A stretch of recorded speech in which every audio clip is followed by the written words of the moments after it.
Hey. There she is, boss woman. I'm How are you? well. How are you? You know, I'm looking forward to this chat. Oh, I am too. Let me just turn this off. So like behind me. There we go. I am too. I have this great intro. Oh, there we have some people coming. Hey Can Sheila. you tell me something? Is the lighting bad? Oh, because you're backlit? Huh. I mean, I personally don't mind it because we can hear and see you, but our creative team might say something different. Then hang on, man. The creative team, you never want to irritate the creative team. No, you don't. And they definitely have much more so attention to detail than the rest of us. 100%, like, your tie looks like this, your tie looks like that. I know.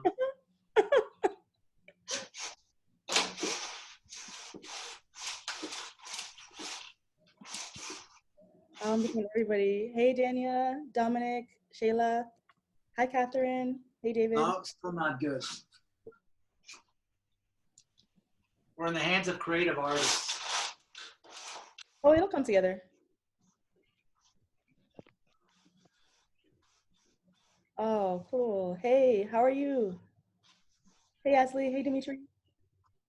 Hi. Hi, Yatsa. Hi. Rachel. Hey, Rebecca. Hey, look at this. Hey, how are you? Shayla, you want me to? Dominic! What's good? I miss your face. I feel like I'm so sorry I'm not gonna make it up tomorrow. I'm really sorry. But the mail, they just like hijacked the whole week. We'll get them next time. Yeah, seriously. I can make it next week. I don't have any talks or anything like that. Any day that suits you, aside from Tuesday and Friday. I'm back in LA next week, but I'll sync up with you on it. Okay, perfection. It's so good to see everybody's faces. Hey. How's that? Is that better? Yeah. What do you think, Dominic, Shayla? Is the lighting bad? No, I think we're in good shape. Is it better like this? More even. I will do whatever you guys tell me to do, for God's sakes. I'm user friendly. No, that looks nice. I think you're good to go. Appreciate you. Thank you for asking. I'll just give everyone just a couple more seconds. Thanks, Amos. Austin, let's see. Where's there he is. Hey, nice to meet you.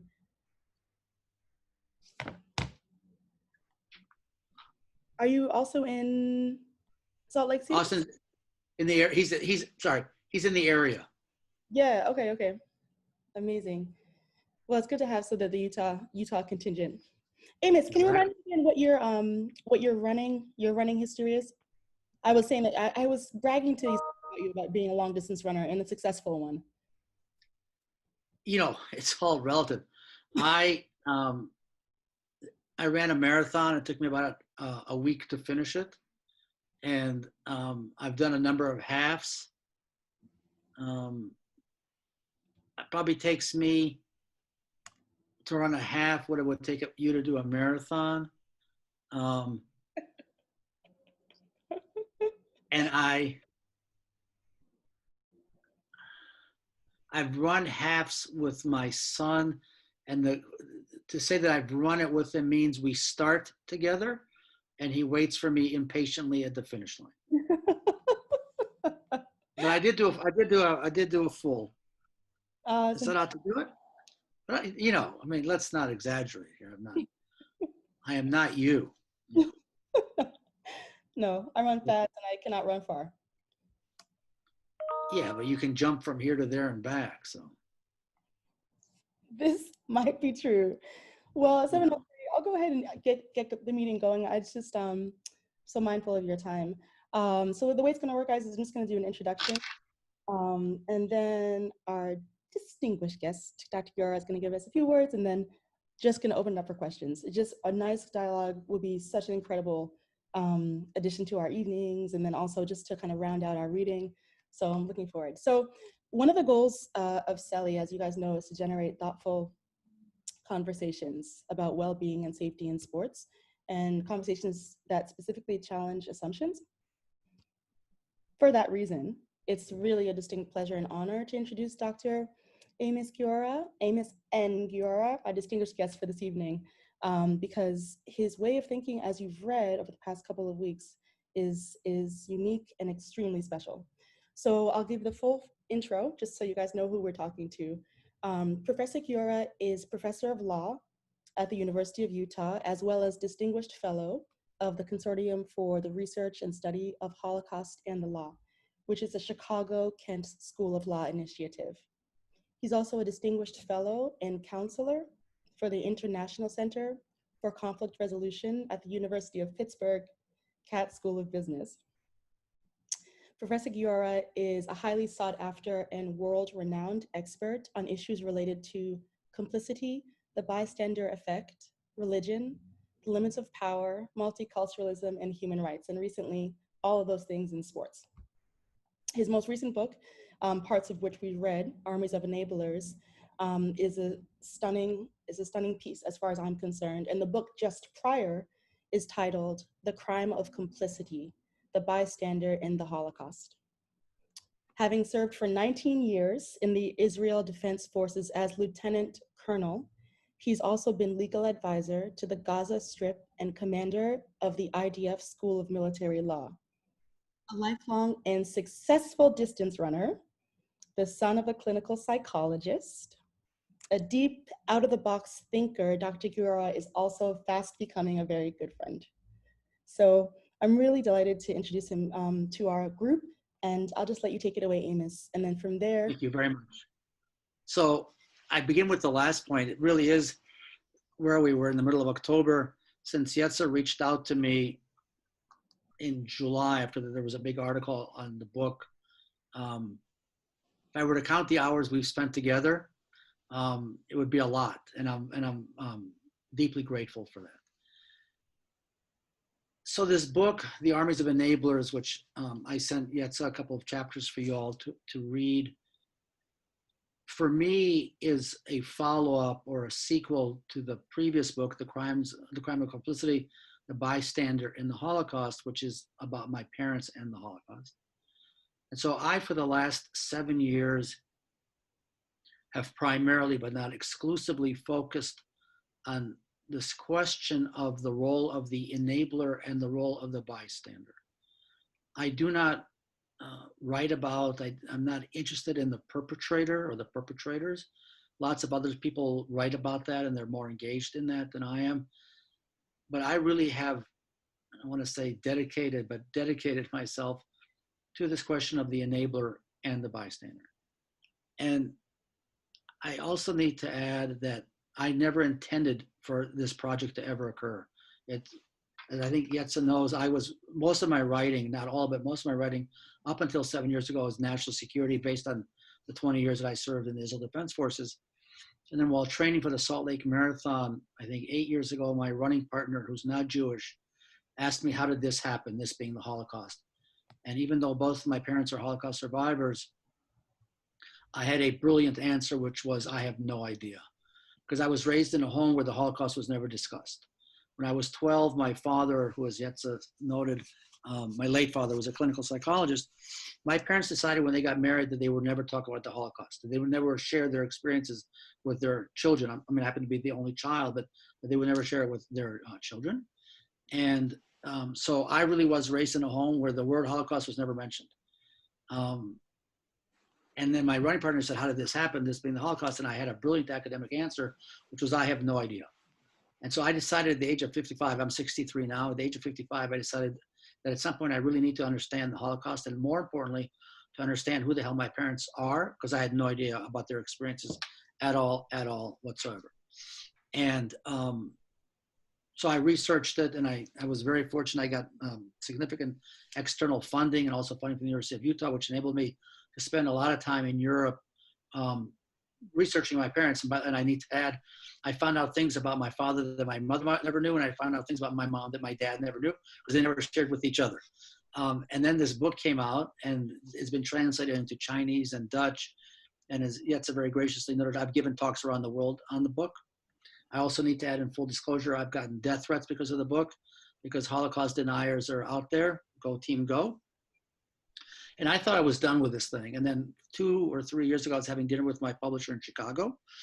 And he said, what's next? And I said, I'm done with this bystander thing. He says, yeah, but you're a sports fan and you know a lot about sports and you probably heard about the Catholic Church. So why don't you write a book about that? And I went back to my hotel and I said yes at dinner.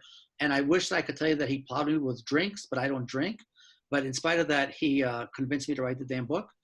I went back to my hotel room and I was like, oh shit, what do I do now? And I had no idea. And the only way I know how to write a book is I just start writing. And I have a team of people who work with me, and I was sending them draft after draft, and they were like, Guiora, this is horrible. And the more drafts I was writing, the feedback was terrible, terrible, terrible, terrible. And then we had a meeting here in my apartment in September. There were 7 or 8 people here, some on Skype and some in my apartment.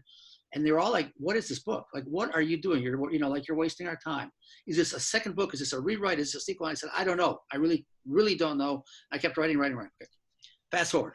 In March, I was Skyping with a woman who's in the book. She is Jane Doe 1 in the book. And I'm talking about the bystander at Michigan State. She's a Larry Nassar victim. I'm going on and on and on about the bystander. And she finally cut me off. And when I say cut me off, graphically cut me off. She's screaming at me. She said, you're totally wrong. We are victims of enablers, not bystanders. She says, because in your first book, you talk about people who saw your parents. Enablers, nobody saw us being assaulted. And I teach a class here at the University of Utah in an honors college, because we have an honors college here. And I teach a course on the bystander. I went to the students. I went from the Skype call to being yelled at. I mean, she was really yelling at me.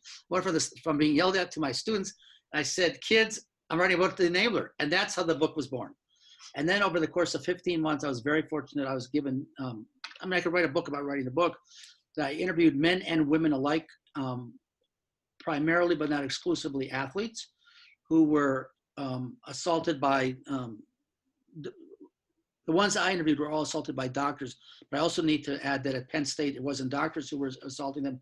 It was, Coach Sandusky. So the athletes who I interviewed are all assaulted by the doctors. I've also interviewed Catholic Church survivors, men and women, who were assaulted obviously by the priest.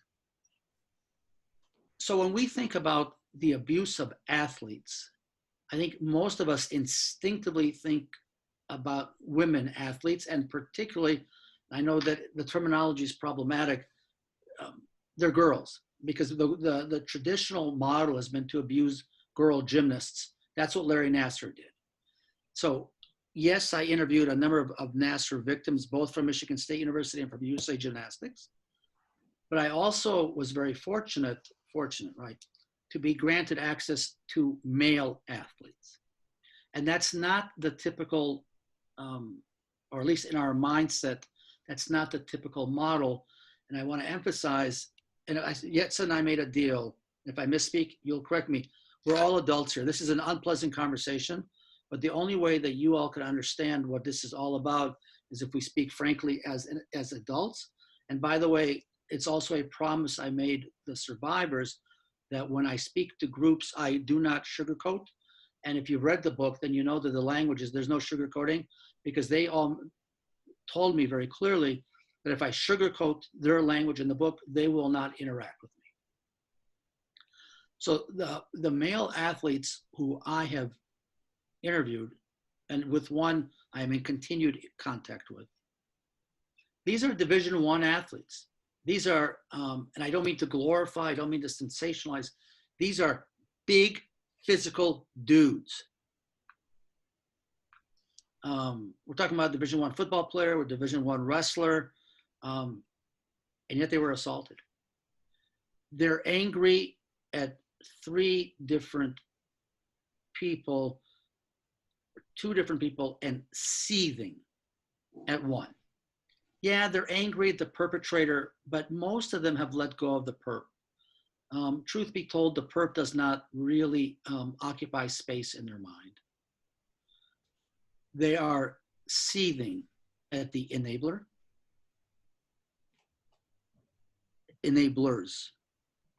Some of them, I think, are still, not still, some of them are, I think, angry at themselves for allowing it to happen. A couple of them are angry at themselves for not speaking up 20 years ago, and thereby blaming themselves for this still occurring.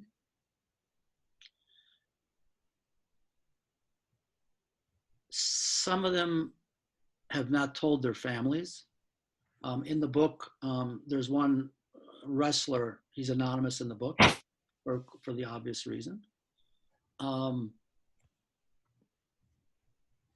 But when I tell you that for them, it's about the enabler, this is a critical question that we all need to address.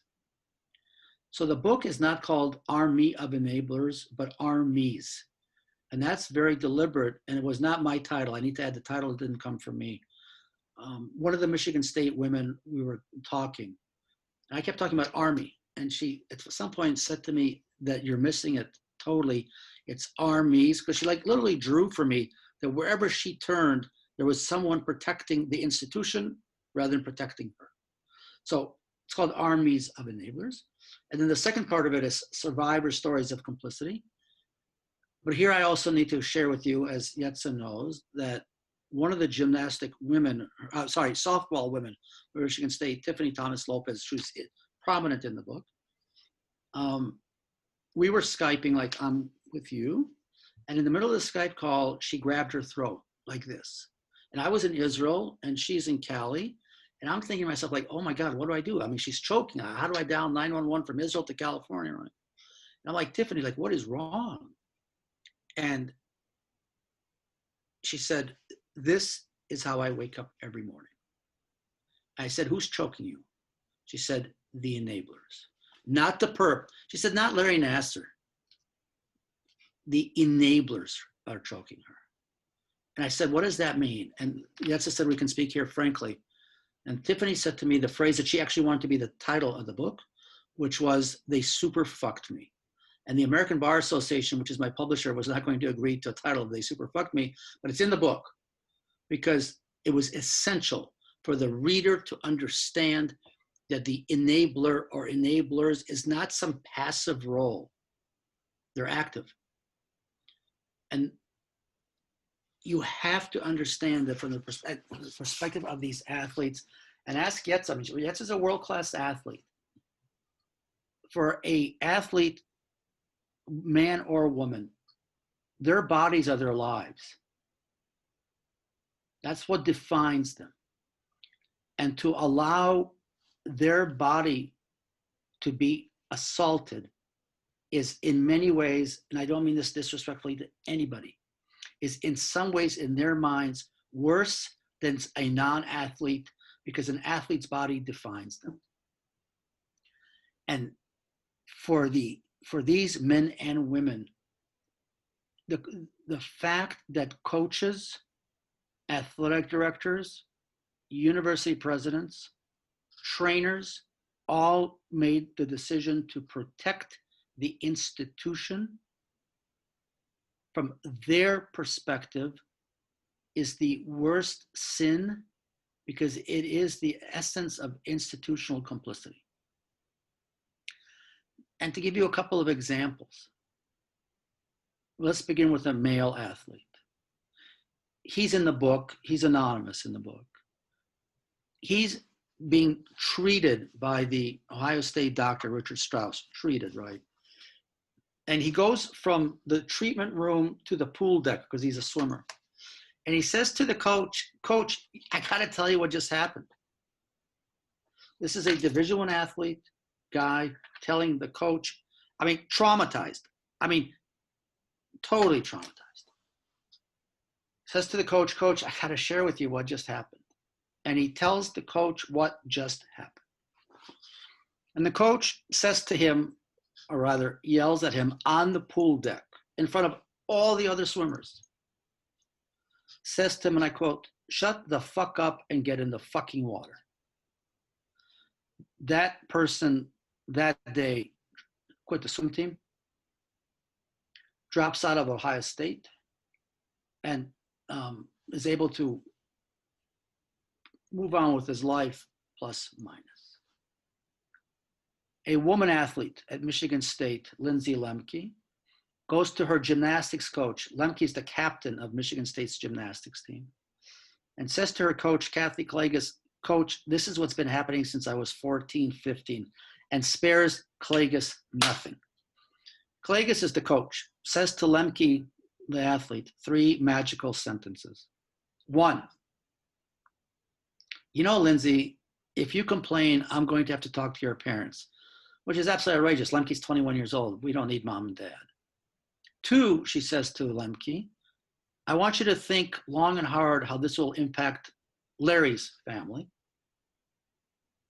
And 3, she says to Lemke, I remind you, scholarships are given, scholarships are taken. And for that, Kathy Klages is in exactly where she should be. She's in jail, which is, if you ask me, a really, really, really good place for her to be. Male athlete at Ohio State is assaulted by Strauss, goes to his coach. By chance, when he's meeting with the coach, right after the assault, standing there is the athletic director, the late Hugh Hinman. And the athlete tells the coach and tells Hinman and tells 2 other officials who are there what just happened. And Hinman, the athletic director, laughs in his face and walks away.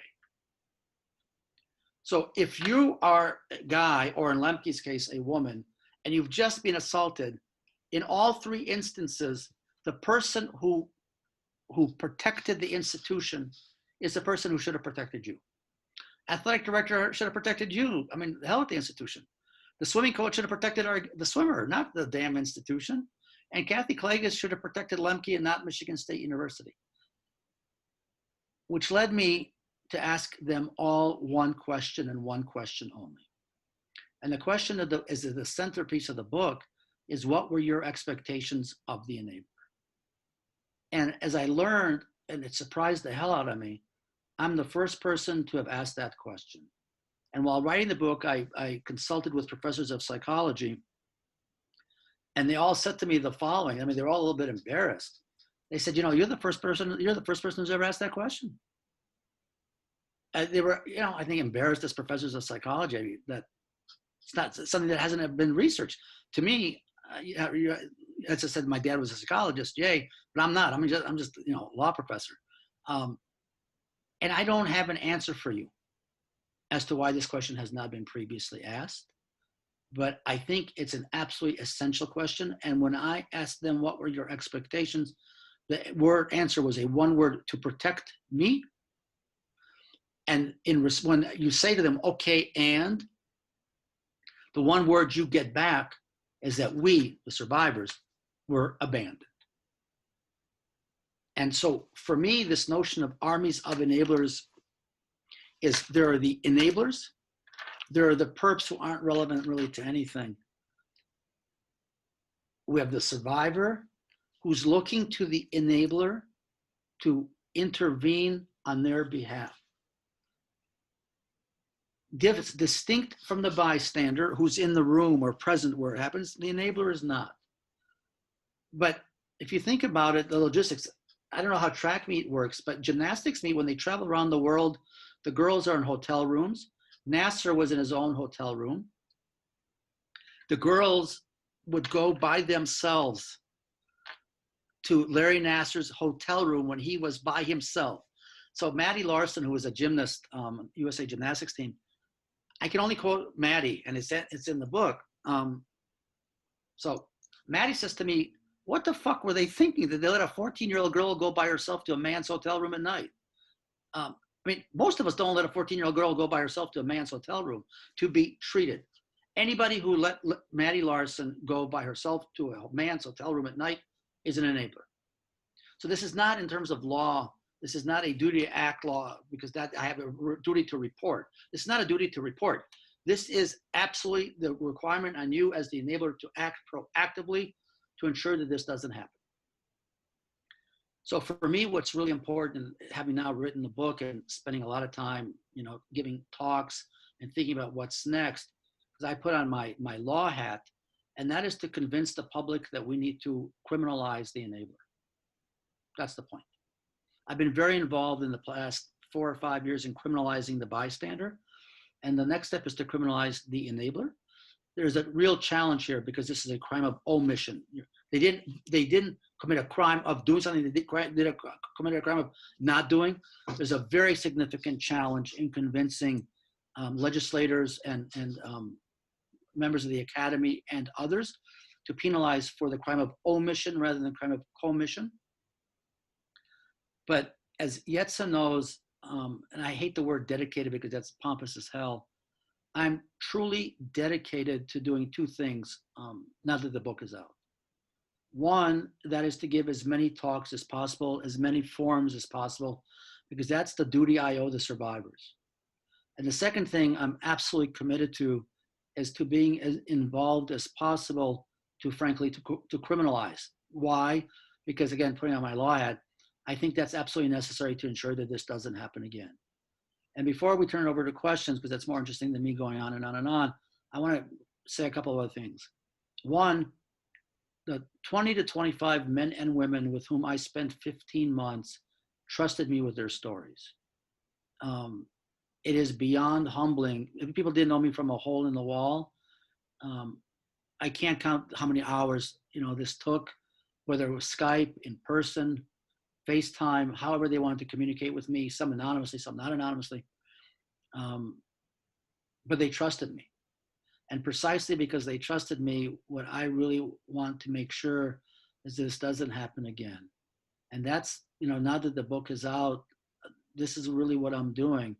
And I think it's okay to share with you all that Yetsa and I have a number of projects in play, because I am all about making every effort to ensure that the abuse of athletes comes to an end with the understanding that as we're having this conversation, shit's happening. If you don't understand that, then you're missing something.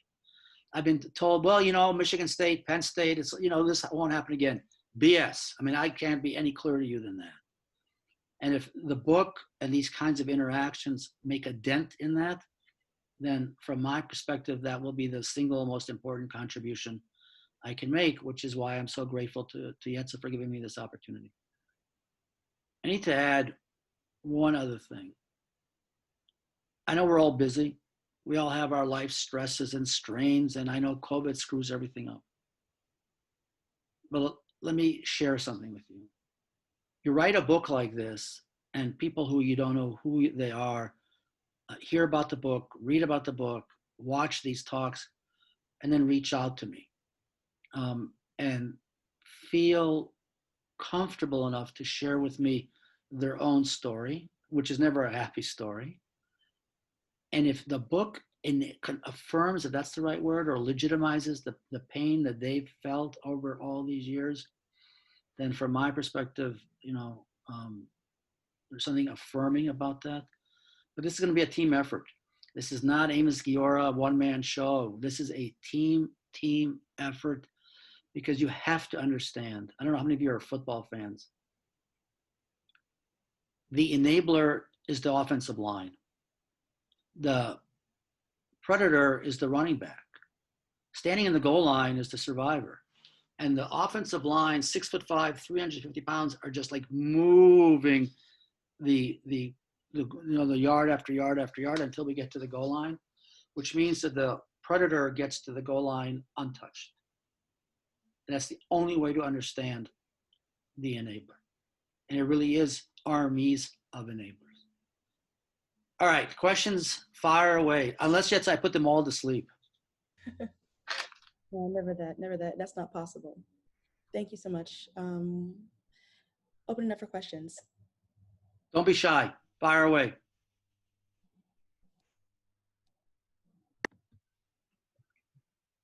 I left you all speechless? I can start with a question. Yes, sir. So first, thanks for being here and for writing the book. I started reading it a couple weeks ago, expecting to slowly make my way through it until this meeting, and then I think I finished it in 2 sittings because the stories were just so poignant and at times difficult to get through, but more difficult to look away. And I think I'll admit at the beginning I was confused at the introduction with discussions about the Holocaust and how it translates over. And then I looked at your background and was even more confused. And I think I was surprised at first because it seemed like a very risky move to compare something to something like the Holocaust, which, not to downplay severity, but I think it was risky. But then the testimony that you showed through the book, in my eyes, legitimized the very severe difficulty that these people went through. So it made that comparison more apt in my mind. But it was interesting reading about the difference between the bystander and the enabler. And I had a couple of discussions with some of my running buddies afterwards about what is more, what is easier to put law to. And it was really difficult to come to terms with some kind of law around bystanders because they're a little bit more removed. But it seemed obvious in our conversations that law against these enablers should be much more easily passed, we thought. So I was wondering where the pushback, where the difficulty comes from, because there's so much more ambiguity, it seemed, in the bystander effect, but these enablers were in positions where their position was meant to stop things like this from happening. Are you a law student? No, I'm not. Okay. The bystander legislation, the pushback against the bystander legislation, I'll begin with that. There are 4 or 5 different points as to why bystander legislation here in Utah is yet to pass. It does exist in 10 states, 28 countries. Here we haven't succeeded. Reason number 1 is an argument which is absolutely empirically incorrect, that this will flood the 911 system. That's just empirically, that's incorrect, but that's argument A. Argument B, also empirically incorrect, that legislation like this will lead to civil suits. That's just not correct.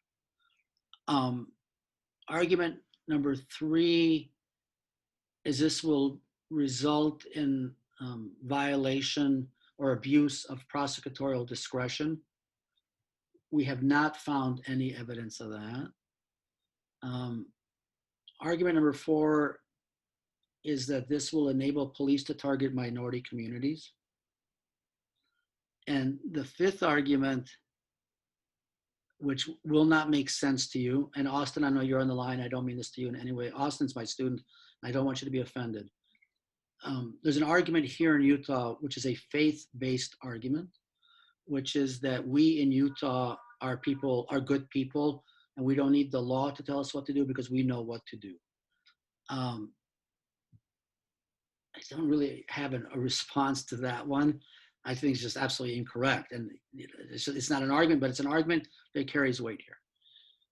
Enabler law. So to the best of my knowledge, and I'm writing now an article as a follow-up to the book, putting together a game plan for how to criminalize the enabler.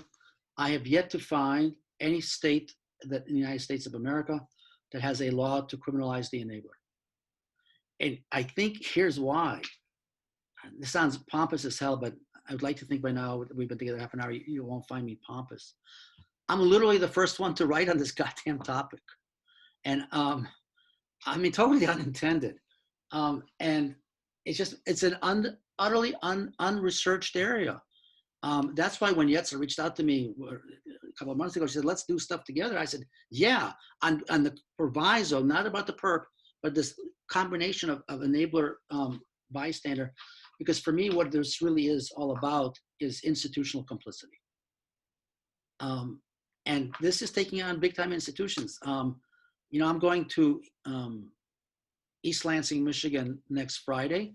And if you've read the book, then you know that there's nobody at Michigan State who's going to invite me to their bar mitzvah, because I absolutely call out by name. And I made a conscious decision, which is when you write a book, you have to think about it long and hard.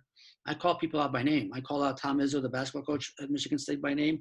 I call out Mark D'Antonio, the former football coach at Michigan State, by name. I call people out by name and the reason I did that because that's the only way the reader can understand. It's not some fictitious character out there, some amorphous character. There's Tom Izzo, the basketball coach, has rapists on his goddamn team, but it's more important to win the goddamn game on Saturday than to address the needs of the women. That's what an enabler does. But it's not only the coach, it's a whole infrastructure. And if there's one thing I would like you all to take away from this, that those enablers, it's an entire infrastructure. I interviewed a woman who was raped by 3 football players at Michigan State. She goes to the sexual assault advocacy team at Michigan State. And she's told the following, and I quote, she's told, honey, I hate that word, honey, you are now swimming with big fish. And that's a clear threat. That makes the sexual advocacy team also enablers. I have no doubt that putting together legislation, working on this, will be a significant challenge, because this is going to call institutions out. Michigan State paid out $500 million. That's a lot of money. Ohio State is now also paying out, but in my opinion, not much. They just settled with some athletes today, I think, for $5.6 million, which is peanuts. Money's easier than having people prosecuted. Money's just, dole out money. I think that the way to hurt them where it really hurts them is to put people either in jail, have them have a criminal record. Nobody wants a criminal record. Nobody wants to go to jail. But I think otherwise, we'll just have this happen again. And I want to address your first comment, which I enormously appreciate your honesty.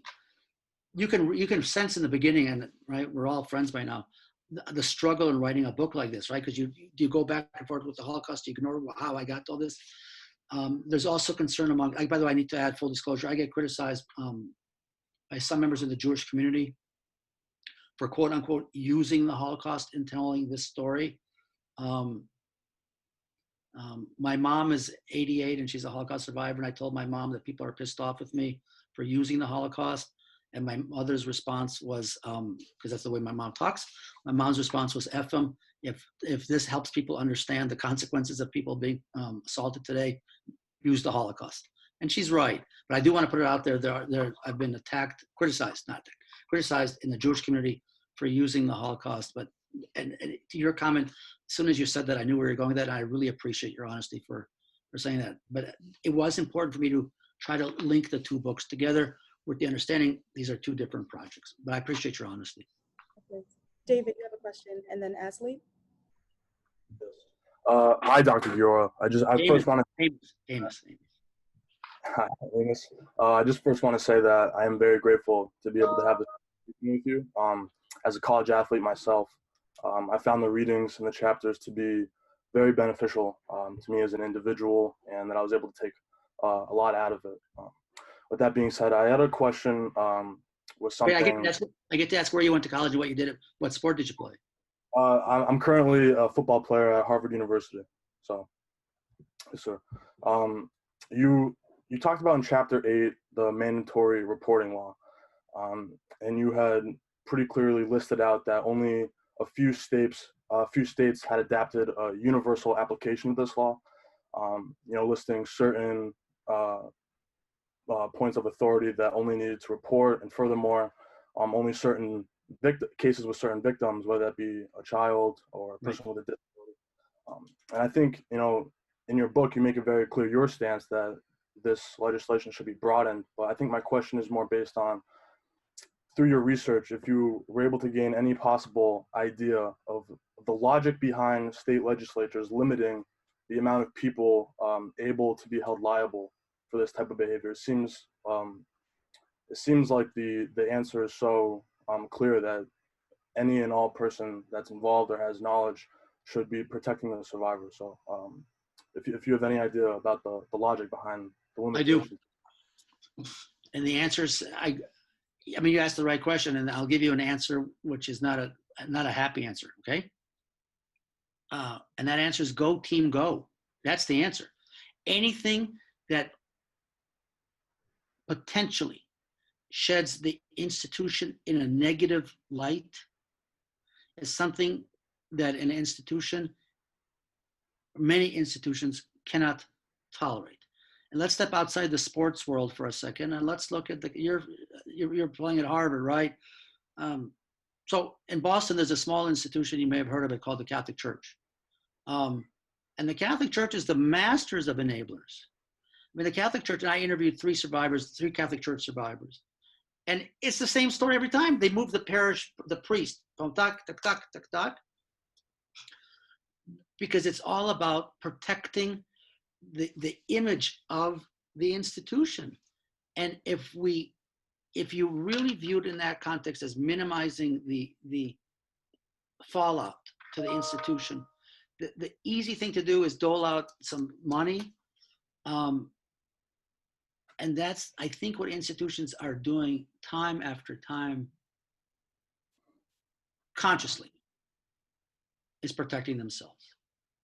And in the context of crime of omission, it's an act. I mean, for me, it's an act. I've decided not to act.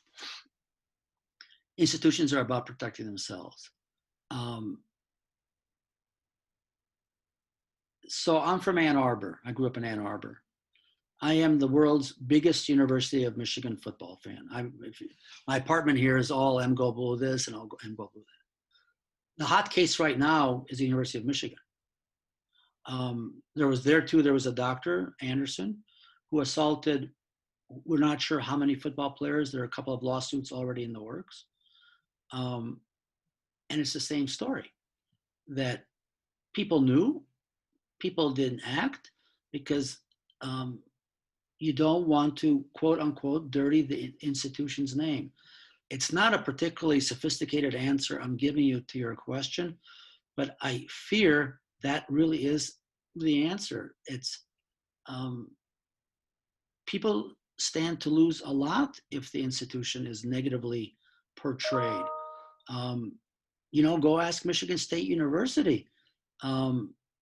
Donors are pulling back, alumni are pulling back. That's a real problem.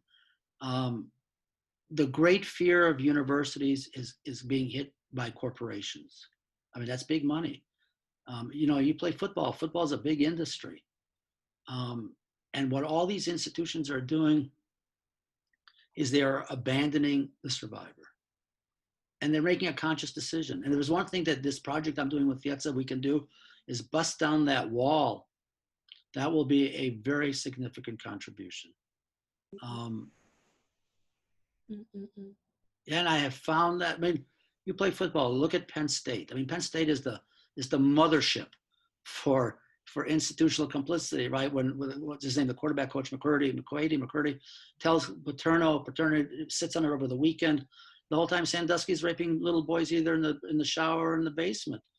The president knows, the vice president for whatever knows, the athletic director knows, Paterno knows, but the brand, we are Penn State, and that really carries the day. And I don't want this to sound to you like, Guiora is on a mission, because that'd be pompous as hell. I'll immediately add, I'm on a mission because I'm pissed, because I have the survivors' voices running through my head. Ask Yetza what time does she start getting emails from me? What time in the middle of the night? Ask Austin, my student, what time he gets goddamn emails from me in the middle of the night, because this is like sitting here, not here, because I have their voices running through me all the time. Ashley. Hi, thank you very much. I really benefited from reading the chapter. So I have two questions, actually. One is about criminalizing the enabler status. So one issue that we might have, and we've seen that especially with the rape and consent statutes, is that when the law is so strong, when the statute is so strong, there's the backlash from the jury in terms of not seeing the conduct raised to the level of the strong statute.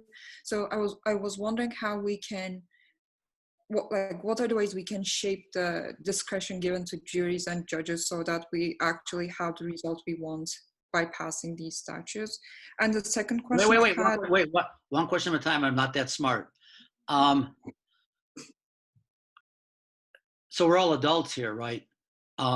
that whole he said, she said is a huge issue. But when it's a 14-year-old girl, there ain't no consent. I mean, that's statutory. Any goddamn way you slice and dice it. And when the girls were, I mean, when like Maddie Larson, who's prominent in the book, she's assaulted, and I don't remember, 250 times or 450 times by Larry Nassar. She's 14. There's no consent question there. Here's a really disturbing reality.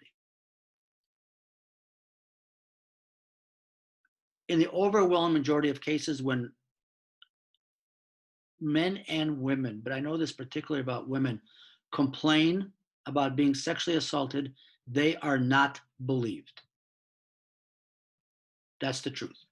We know from studies that between 95 to 98% of women and men who file sexual assault complaints are telling the truth. The instinctual response is to, move her on. That's a problem. That's a major educational undertaking you want to talk about in terms of juries and prosecutors and police. I think I told Jetsa, 3 weeks ago, I got a call from a woman, call her Jane, okay? I mean, that's not her name, but call her Jane. She was brutally raped. I mean, brutally raped. So she's not pissed at the rapist because she says, you know what, happens. She's outraged by the police because she says, first of all, the police didn't believe her that it was rape. They thought it was, sorry, but what's the expression? Rough sex gone awry. They can't find the rape kit. They can't find this and they can't find that. For her, this makes the police into enablers. And it makes the police into enablers. Her file is sitting in the back seat somewhere, some police station in Chicago. It goes back to my previous point. It's institutionalized. It's not only, the jury's at the end of the process. Until we get to the damn jury. Listen, I had a student 10 years ago here who came to me on a Monday morning and told me that she had been raped over the weekend. And she trusted me enough to tell me that. And I sent her to the police and I told her to go tell the police chief that she is my student. And the police chief, she put herself in a proverbial bad situation. And the police chief said to her something like, honey, and I hate that honey, but honey, you put yourself in a shitty situation, forget about it. And if you look at studies, it repeats itself over and over and over again. On Monday here, I'm meeting with a sexual assault advocacy expert, because one of the things I really want to see how we can do is to change the initial reaction to when someone, man or woman, by the way, man or woman, complains. The jury, you're right to raise that question. You're 100% right. That's at the end of the tunnel. We first have to get the police to believe her, or him, by the way, or him. That initial reaction, either you put yourself in a bad situation, you consented. We all know the phrases.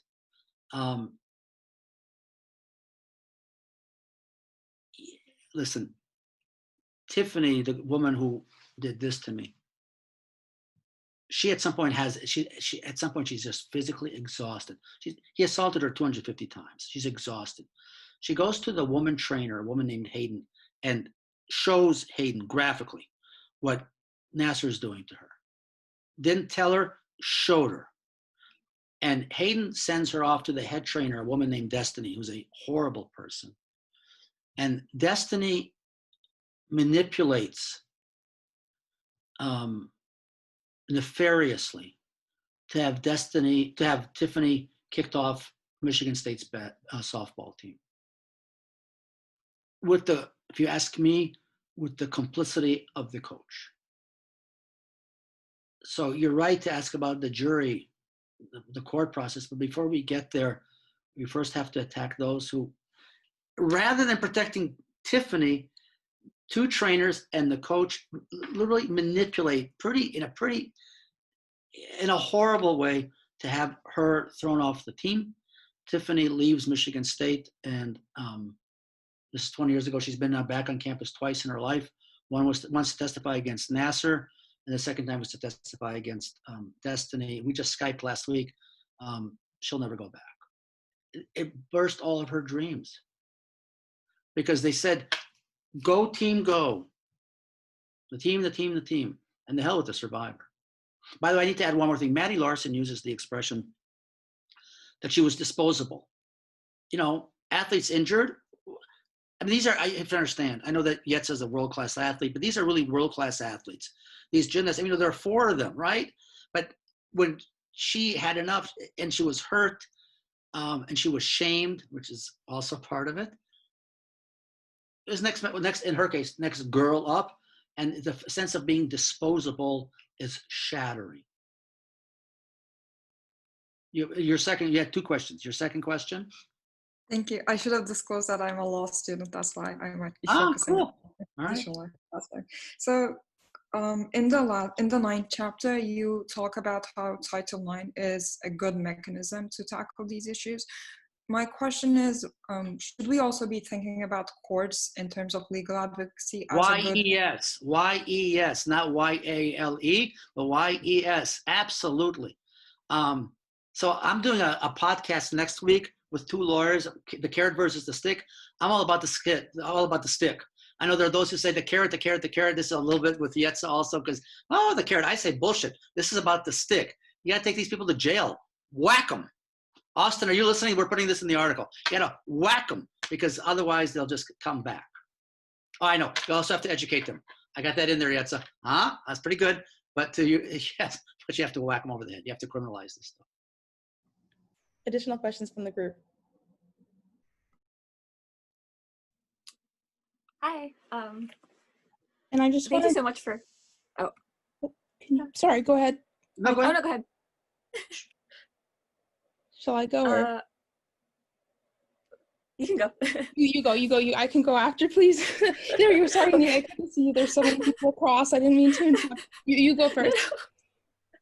Okay, I'll be fast. No, don't be fast. First of all, thank you so much for coming to speak with us. I guess I had a question that's a follow-up to the one that David was asking about the mandatory reporting laws.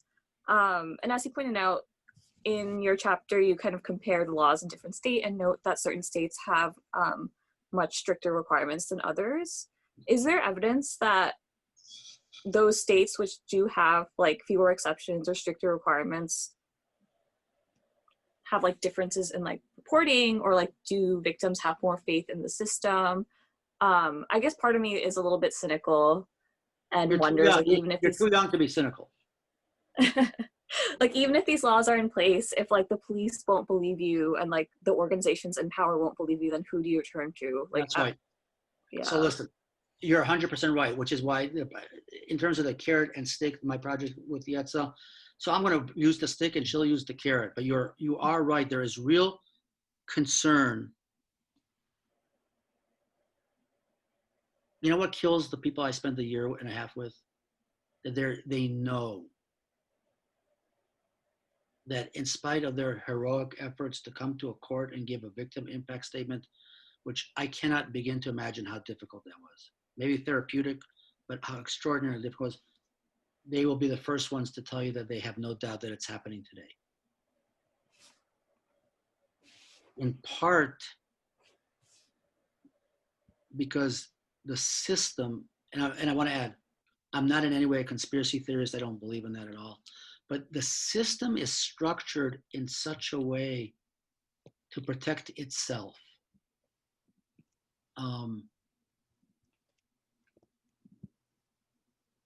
I think that it reinforces itself because no one really, I mean, there's always the exception, right? But no one really wants to take on their own institution. Listen, it's hard. You have to be pretty courageous. And at Auburn University, there was a football player who was brave, and he called out 2 or 3 of his teammates for let's be polite and call it being bad character people in terms of how they treated women. He got blasted by his coach. Rather than the coach saying to the guy, "You're my guy." I mean, if anybody should be his guy, it's that guy. And he got this guy, the reporting athlete, who was a teammate, right? He got blasted by the coach. That's very, very problematic. You know, take me. I'm a huge sports fan. I mean, I live and die sports. I can play sports trivia with you for hours. Here's the reality. Most fans really don't care what the player does as long as he's good to go on Saturday. I mean, you know, Saturday is a euphemism, as a metaphor. We really don't care. The assaulted women go through hell and back. By the way, full disclosure, the first women who complained against Nasser, I apologize for the term, were totally slut-shamed by their teammates on social media. I'm in very close contact now with a former University of Michigan player. And I told him, not everybody's going to be jumping up and down for joy because this breaks codes. So we can have, duty to report and duty to report. I don't think that means that we believe what you say when you come forward. And that's Yetz's carrot that we have to train, educate, because she'll tell you that it's not enough to, whack them. There has to be some kind of a melding there. No institution wants to read in the New York Times tomorrow morning that a rape happened on its campus. That's the truth.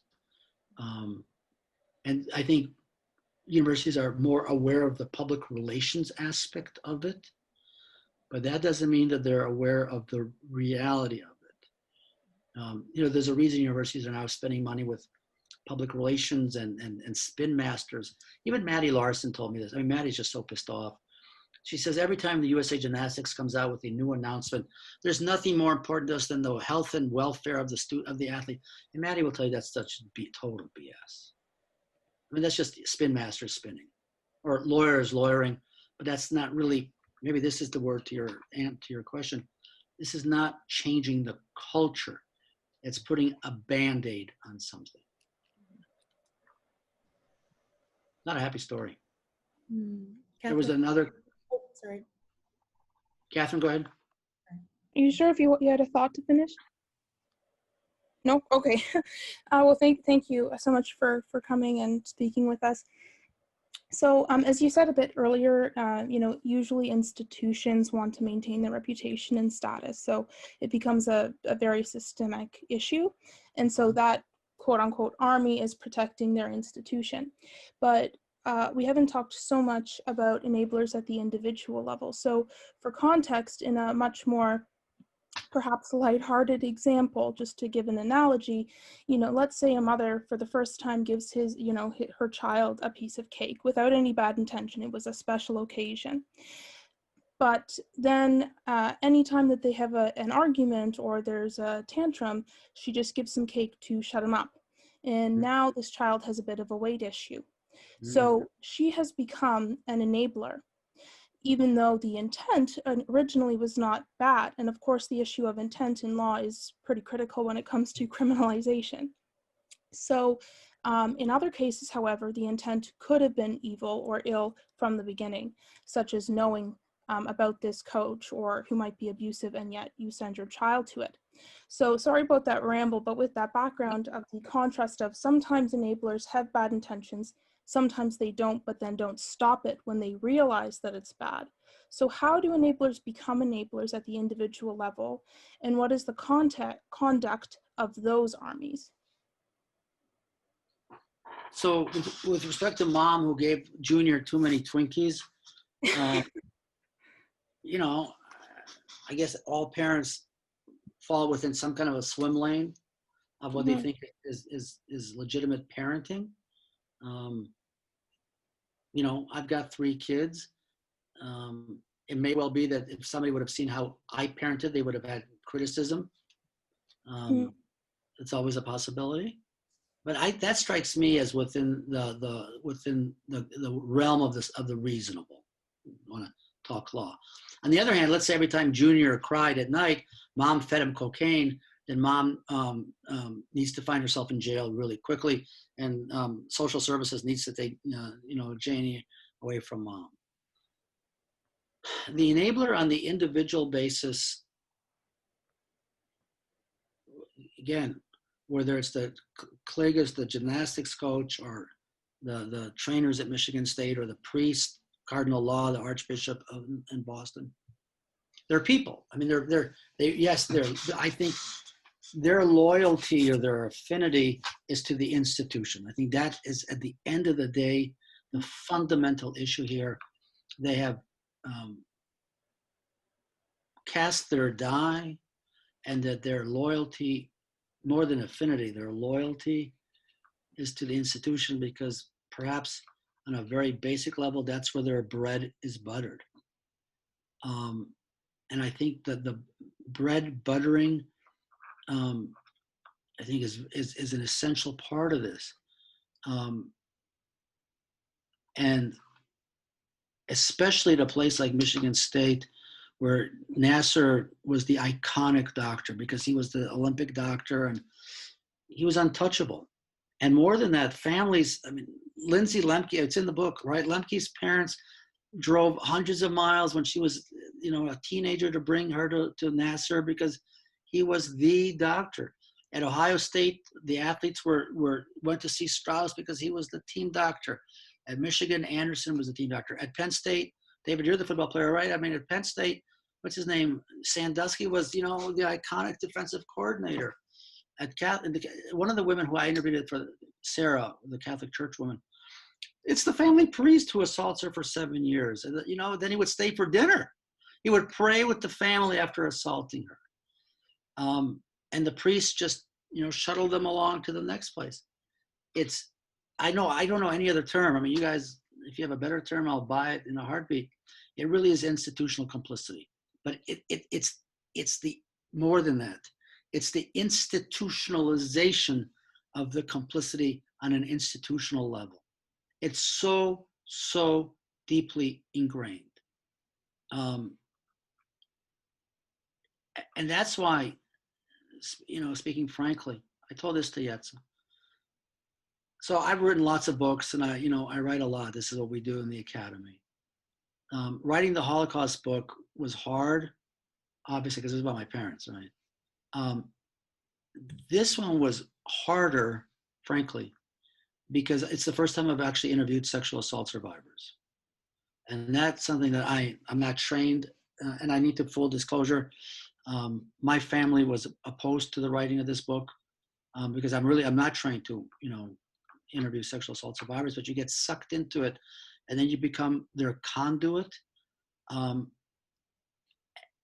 that for me is critical, because it really is essential for me that the audience, the reader, whether they agree with me or not, I don't care.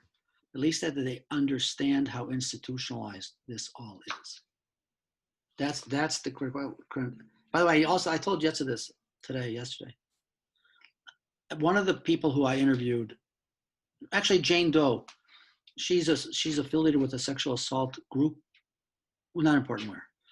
And she asked me, and I immediately said yes, to donate part of the proceeds of the book sales to her organization. I absolutely will do that, because if that helps survivors, then because otherwise, it really is this huge wall. Trump talks about building a wall. The wall that the survivors face makes the wall look like this. This will take years. Guys, thank you. We're at the top of the hour, so if anyone needs to drop off, feel free. I'd like to just continue the discussion because we've got 2 more questions from Judy and from Rebecca. So I imagine it might go until maybe around like 8:15, 8:20. So those who are able to stay, please stay. And Judy, let's hear your question. Are you muted? I've unmuted. Yeah, we can hear you now. All right, great. Listen, I really thank you for your passion, for your stories about the survivors. I was asked by West Point in 2009 to help prevent sexual abuse on campus. And I came up with a radically different system to prevent sexual abuse. And so I have actually two questions for you. I really agree with your conclusions about victims and how they're just not likely to report, taking sometimes weeks, years before they report. And I also agree with your conclusions about the officials not following through, not wanting to harm their own organizations.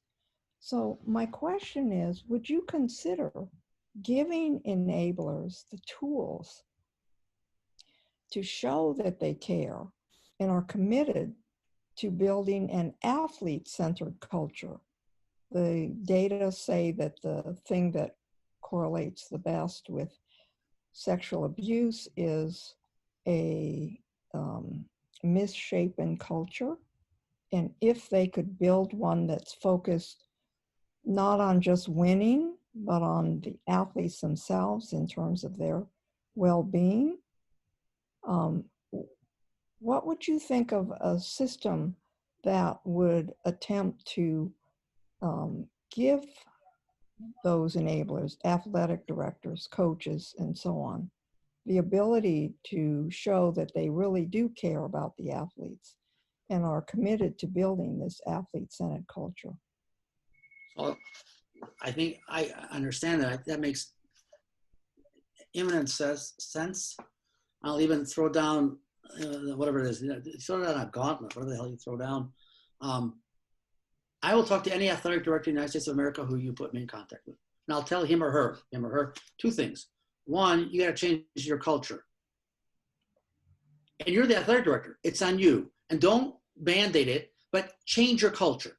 And that means not only having courses on the enabler and having lectures, it means, pardon my English, but it means kicking ass. And if a coach is unwilling to get it with the program, you push them out the door. I mean, it's got to be, you have to grab them where it hurts.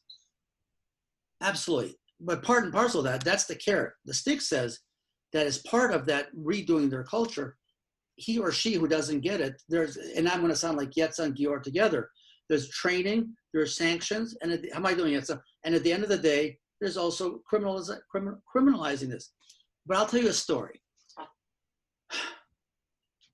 I interviewed the general counsel of a major American university while writing the book. So we're on the phone. I'm in Israel, we're on the phone. He's got his staff with him in the office, which also tells me the moment that somebody like him has his staff around him, he has to, tell me a little bit of a story because he has to, because he's making points to his staff. And he tells me the following, and I quote, "On my watch," one can think, general counsel, "on my watch, there will be no sexual assaults on this campus." So what I wanted to say to him was, do you actually listen to yourself? I mean, no adult can say something so goddamn stupid. And I don't think I was his audience. I think his staff was his audience. I just find that to be, because I have to be polite with you all, beyond shocking. So I will go, you take me by the hand, ma'am, and I'll go talk to anybody on one condition, that when they start bullshitting us, we'll kick their ass. So anyway, I'm delighted that you like the idea about trying to change the culture. Sure, but what? Hang on. But I got a stick in my hand, ma'am. And full disclosure, these are two academic titans. So Dr. Judy Kamaki is a emeritus professor of organizational behavior, who is our carrot guru. I get that. I think I'd be delighted. Seriously, listen, Yitza will tell you, I will talk to anybody about this stuff. Because you have to understand, Judy, these 20 to 25 people trusted me with their stories. And I owe them that. Mm-hmm. Mm-hmm. Yeah. I owe them that duty. And I understand. Go ahead. What I proposed at West Point was that rather than just to rely on victims reporting, which as we all know, they don't do regularly for the reasons that you've identified, but rather to give the leaders and the team the ability to actually find out whether or not soldiers, cadets, athletes actually feel safe and think that people have their well-being in mind. So rather than just to rely on collecting information about the abuse and then going forward and investigating and criminalizing it, to try to shift the focus to the positive, to look at what do we want to have happen. We want the team to work together, to care about one another. We want the leaders to support the team efforts, and we want athletes to feel safe and the fact that people have their well-being in mind. So that's the actual measure that I proposed. And when I talked to the colonel, he was really excited about the fact that he could recognize the team, but also recognize his supervisors for, in fact, building the team and ensuring that the opposite is happening, that people do feel safe in the barracks at night and so on. And so this is what I'm proposing. And the Army actually has been talking to me over the years about actually implementing it. And so we may actually have an opportunity to introduce this in an ongoing Army unit. So I'm really excited about that. That's wonderful. I'm serious. I'll take me by the hand. I'll talk to anybody. Right. So it's the least it is what I owe the survivors who trusted me with their Do you story. think something like that might actually help in the sense that the athletic director, Only if he knows that. Here's where you and I disagree, which is fine. I think change will only occur with many of these people if they know that if they don't change, they're going to be whacked.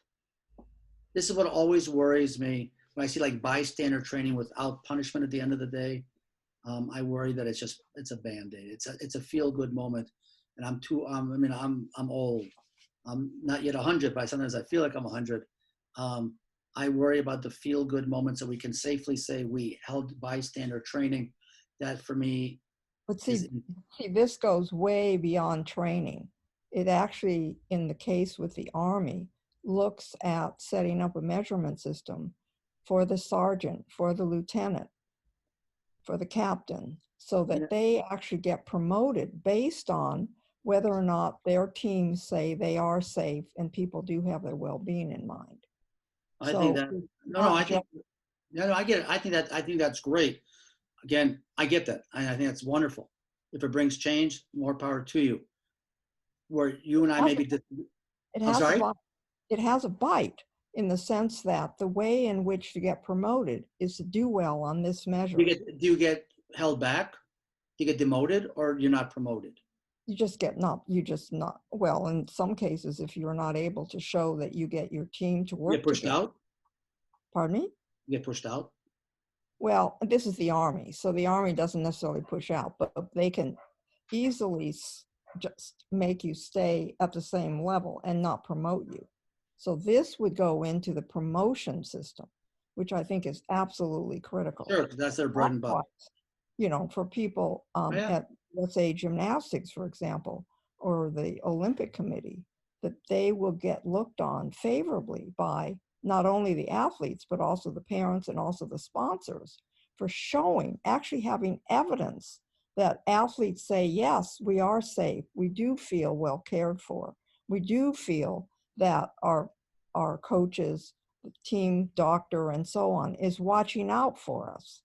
And you actually collect information from the athletes on the phone so that they give a direct input every week in terms of how they're doing. And that is actually charted and shown.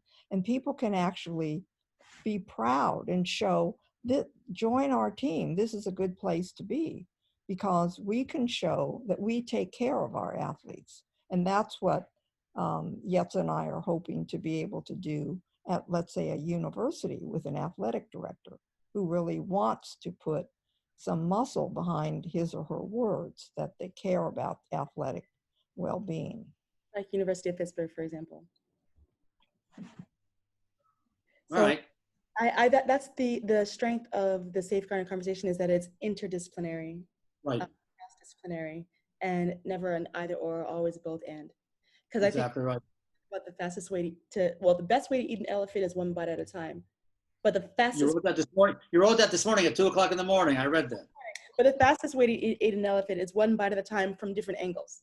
So that's, I think, the way that this entire safeguarding conversation is going to actually truly move forward. I agree. All of the above. So The ecosystem. it's all about the ecosystem lens. Thank you. Rebecca, you've got a question. I saw your hand.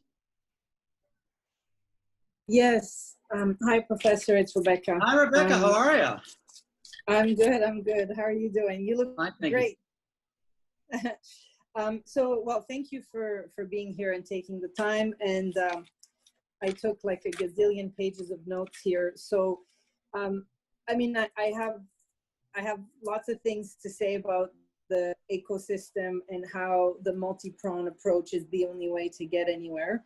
But I won't bore everybody with this, because I think people are here a little bit more for what you have to say in terms of your mission, which is now, criminalizing the enabler, which I think is a key part on the aspect of ensuring that people understand that they have a responsibility, and the duty is no joke, and it's not only internal rules, but it's also now, the criminal code.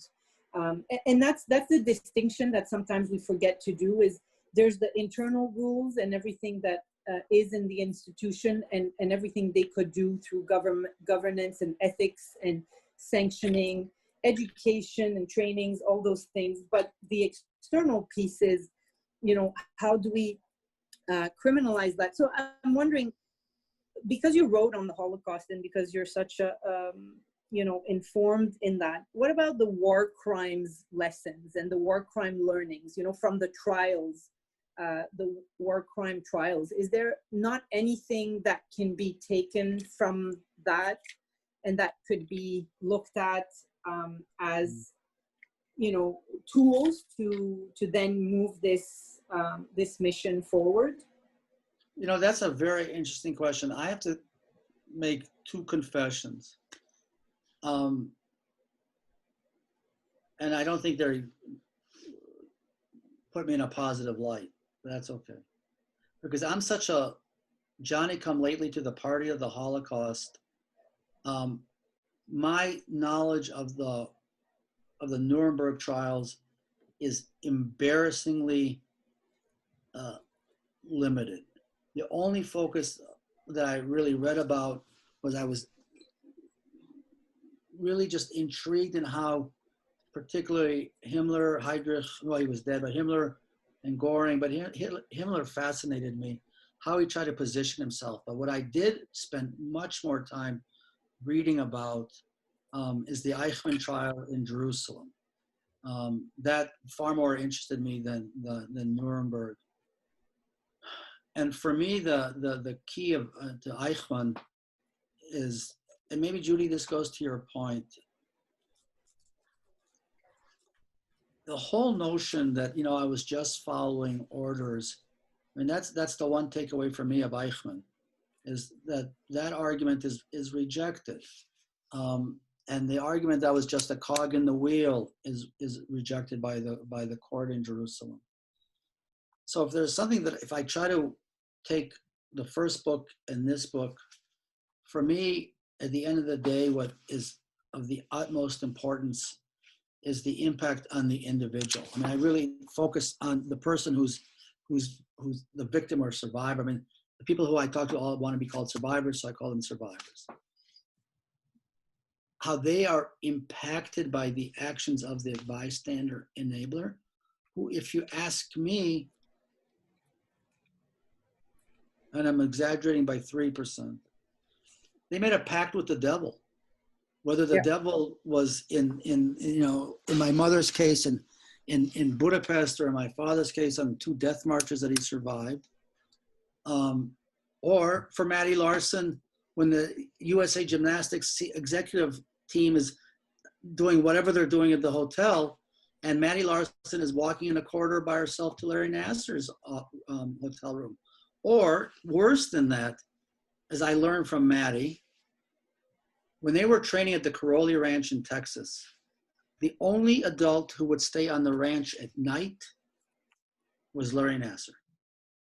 Because the Carolis and the others, when, according to Maddie and others, they would leave the ranch and they would go to wherever the hell the town, they would go drinking.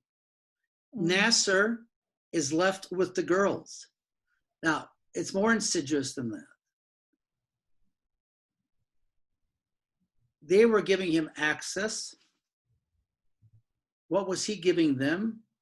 He was signing off, and yes, you'll help me with the terminology. He was signing off on their fitness to compete even though they were injured. There's a vested interest here. Everybody wins except for the girls who are losing.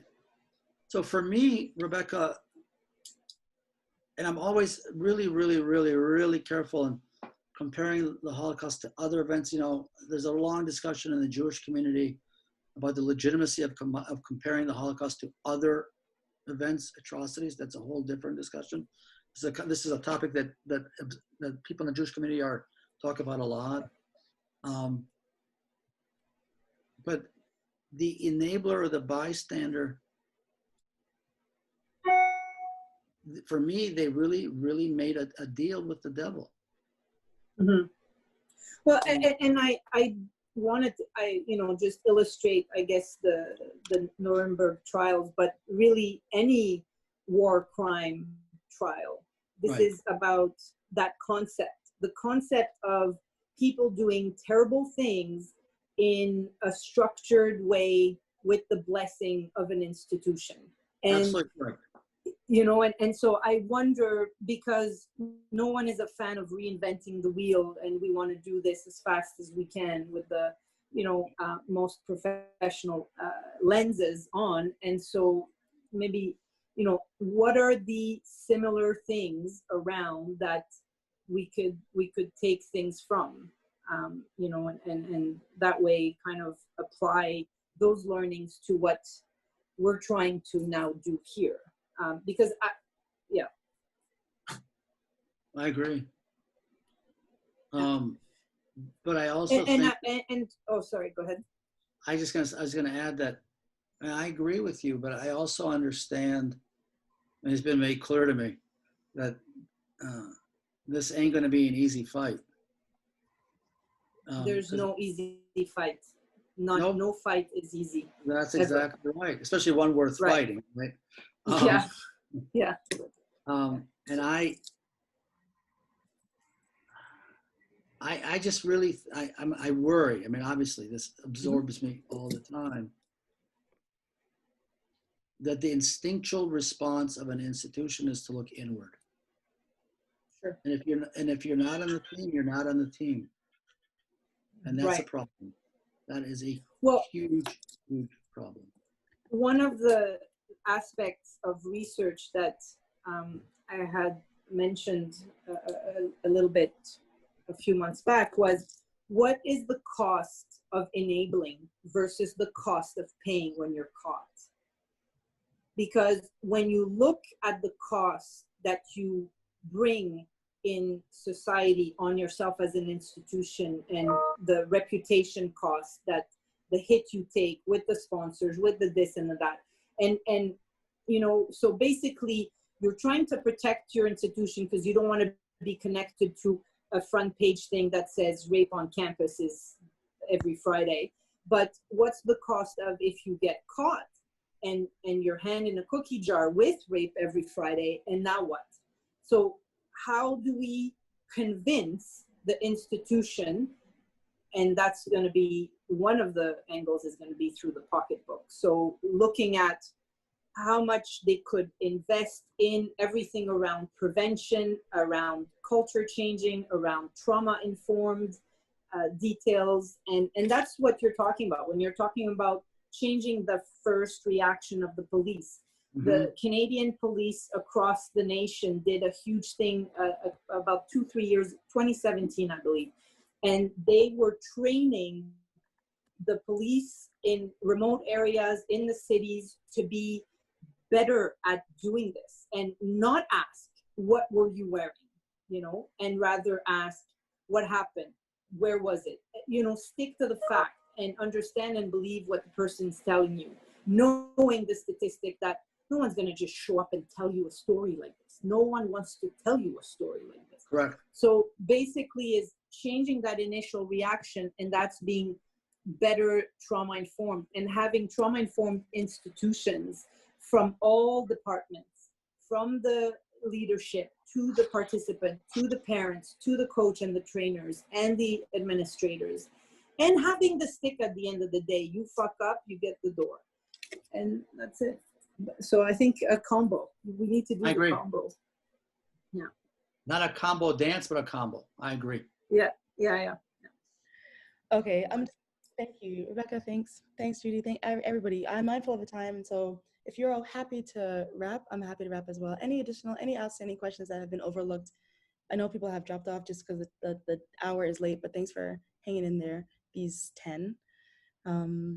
Any final comments? Oh man. I finish with, if I may, with the following. So one, Yetsa, thanks for putting this together. You know, I think it was John Paul Jones who had that famous statement, right? I've not yet begun to fight, or whatever that mythical statement is. That's how I feel. And I think more importantly than how I feel, because I'm just a mouthpiece here, I think the people who I interviewed for this damn book, who have had a terrible time. Mm-hmm. I want to make that very clear. Mm-hmm. Of the 20 to 25, less than 5 have gone on to have, by their own words, a fulfilling life. The harm is overwhelming. Yeah. Mm-hmm. But the harm that they feel. Larry Nassar this is how they talk about him. They say he was a dweeb, a nerd. They got their anger out at him. They're not pissed off. They're outraged by the enablers. Right. They're seething. One of the survivors is a guy named Stephen Snyder Hill, who was not an athlete. He was a student at Ohio State, who was very seriously assaulted by the doctor, and then is lied to by the director of student health services. So, you know, am I their mouthpiece? Am I their conduit to, you know, audiences like this and others? If yes, then yes. As Yetsa knows, because she and I are now interacting a lot, this comes to dominate your life. But I say that in a way that I am honored that they trusted me to become their conduit. Mm-hmm. That's the.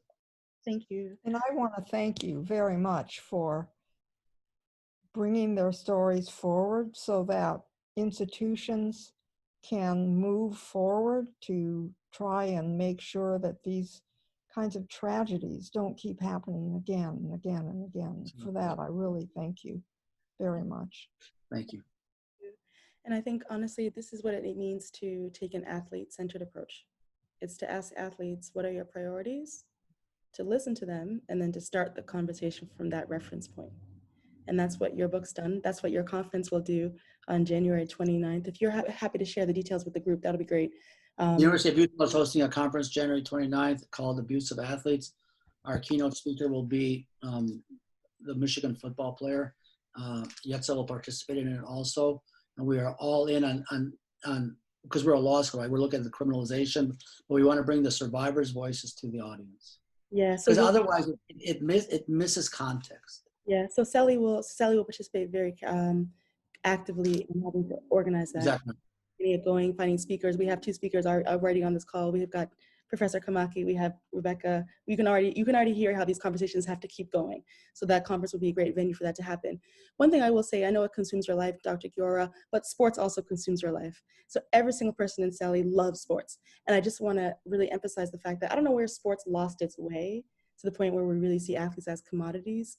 But if we just peel back the layers as to the fact that, I still get deeply, deeply excited and happy every time I pass a track.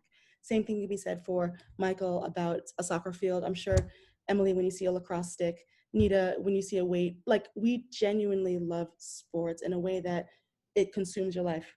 So there's a positive side. And I just think we're trying to find our way back there, as opposed to us saying, everyone sees athletes as commodities. I think that can change. As long as we kick ass of those whose asses need to be kicked. And also have carrots. Okay. Thanks, guys. Thank you, everybody. Bye-bye now. Bye-bye. Thank you. Bye, everybody. Thank you for staying on. Thanks, Dr. Guiora. Thanks, Yetza. Talk to you soon. Ciao, bye. Thanks, Yetza. Appreciate it very much.